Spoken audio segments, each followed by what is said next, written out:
Mail delivery for Canadians and business owners may soon be disrupted now that Canada Post has received strike notice from the union, which represents some 55,000 postal workers. Michael King joins us now from a Canada Post facility by the Calgary International Airport.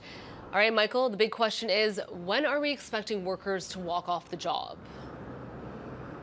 So as we've seen in the past, both with Canada Post and with other recent labor disruptions, we're looking at 72-hour strike notice, meaning that we could be seeing employees walk off the job in some capacity by midnight on Friday. So that's May 23rd, something important to keep in mind if you're looking at sending any sort of mail or packages over the next little while. This comes as a new report sheds more light on the Crown Corporation's business situation. An Industrial Inquiry Commission report found that Canada Post is, quote, effectively insolvent. It offered 7 recommendations, including suggesting that daily door-to-door letter mail delivery be phased out in favor of community mailboxes, adding that these changes would take time, and that, along with the looming job action, means that anything being sent through Canada Post in the next little bit is likely to be delayed. Basically, all it amounts to is disrupting Canadians at a time when we're trying to strengthen the Canadian economy against threats from the US and elsewhere. And we should be focused on fixing Canada Post for the people that work here and for the people that count on it. We're trying everything we can to avoid any kind of job disruption.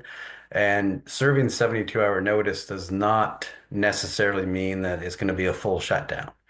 Right, we have to maintain some type of strike activity as defined under the Canada Labor Code to maintain our right to strike. But what that could be or may be, we don't know until that time actually comes. Now, if we do see rotating strikes, Canada Post says there are going to be delays, but they're going to try and work to try and limit the disruptions for Canadians and for business owners.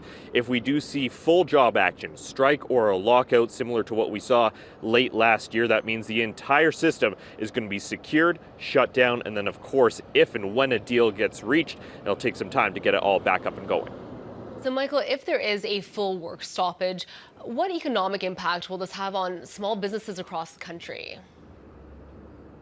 So again, we can go back to see what we saw just before the holidays last year, where small businesses obviously impacted. Now, right now, it's definitely a quieter time for mail and package delivery services, so we wouldn't see that full amount of impact. But to give you a little bit of an idea in terms of what this would cost small businesses, we heard from a small business financing firm. They said that last time around, it cost small businesses $1.6 billion in lost revenue, so obviously huge impacts if we do see full-fledged job action.